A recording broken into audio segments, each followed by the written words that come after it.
observary ang performance ni Raymond Garcia.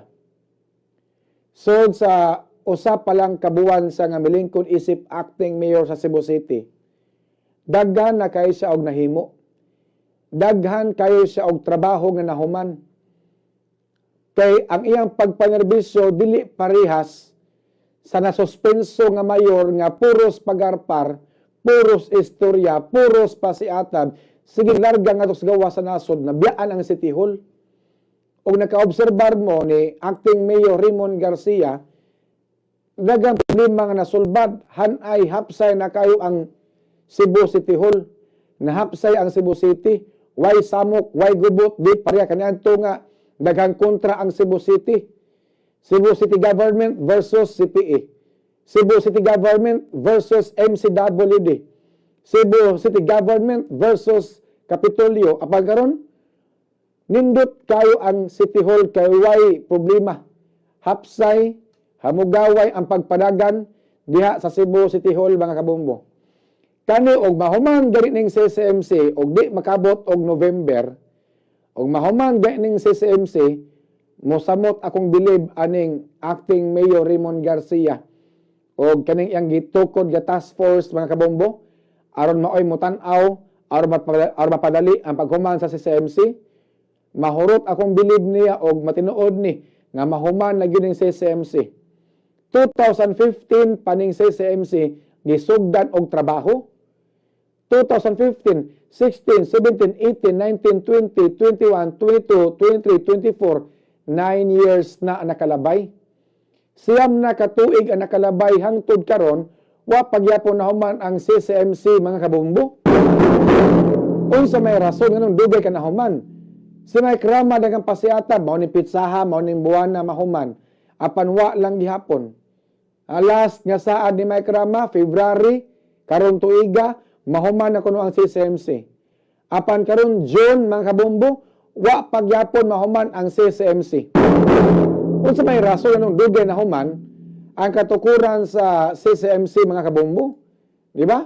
Hagbar ka ni gisuloy trabaho ni nakabantay ko, hinay kayo ang trabaho diya sa mga construction worker.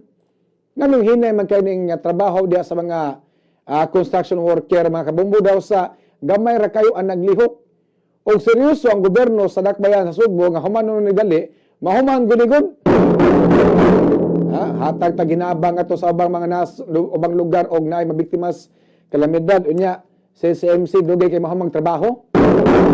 Balik ko na ko dunay task force nga tukuron aron magsugod sa tiwas sa edipisyo sa CCMC matod pa sa report mga kabombo. Nagtukod og task force si acting mayor Raymond Garcia nga maoy mo aninaw sa nagpadayon nga paghuman sa CCMC aron sa pagsiguro nga mahuman kini sud sa unom ka buwan. June man karon, July, August, September, October, November, dapat December human na siya before mopatong ang 2025 human na ang CCMC mga kabombo. So nakig-meeting si Mayor Raymond Garcia mga kabombo sa pipila ka mga labaw sa departamento sa City Hall aron mohatag kaniya og update kabahin sa trabaho, pagtrabaho sa tambalanan. Atol sa meeting dito sa maong meeting ang mga tinugyanan sa CCMC, Department of Engineering and the Public Works sa Department of General Services, City Planning and the Development Office o Operation Smile. Dito si Councilor Jerry Guardo og si Assistant City Administrator Mary Rose Lobino. Mato pa ni Acting Mayor Garcia, pirmahan niya sunod semana ang mando nga magtukod sa Task Force CCMC og sa kung unsa nga mga buhatan og si kinsa ang maglangkob niini.